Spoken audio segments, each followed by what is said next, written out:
اللہ تعالیٰ کا ارشاد ہے، یا ایھا الرسل کلوا من الطیبات واعملوا صالحا، اے پیغمبرو پاکیزہ چیزیں کھاؤ اور نیک عمل کرو۔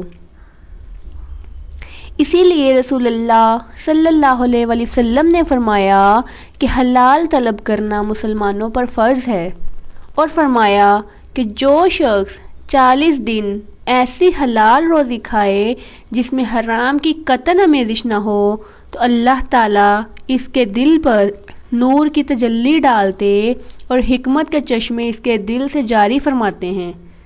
اور ایک روایت میں ہے کہ دنیا کی محبت اس کے دل سے نکال دی جاتی ہے۔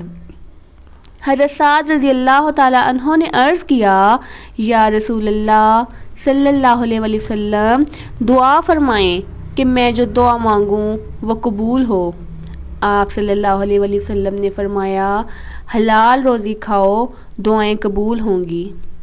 آپ صلی اللہ علیہ وآلہ وسلم نے فرمایا کہ بہت سے لوگ ایسے ہیں کہ ان کا کھانا پہننا تو حرام ہے، پھر وہ ہاتھ اٹھا کر دعا مانگتے ہیں، ایسی دعا بھلا کب قبول ہوگی؟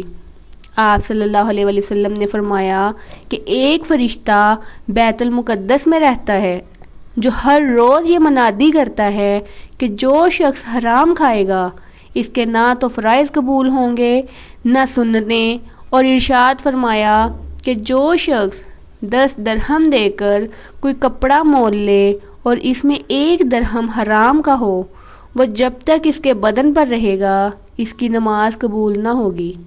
اور فرمایا کہ جو گوشت حرام کھانے سے بدن میں پیدا ہوگا وہ جہنم کی آگ میں جلے گا۔ اور فرمایا کہ جس شخص کو یہ خیال نہ ہو کہ میرا مال کہاں سے آتا ہے تو اللہ تعالیٰ بھی کی پرواہ نہیں کرے گا کہ اسے کس رخ سے دوزخ میں ڈالے۔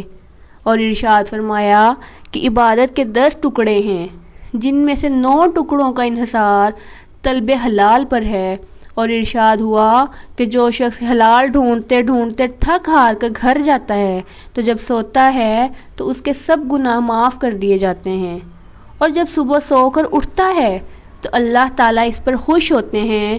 اور فرمایا کہ حق تعالیٰ نے ارشاد فرمایا کہ جو شخص حرام سے پرہیز کرتا ہے اس سے حساب لیتے ہوئے مجھے شرم آتی ہے۔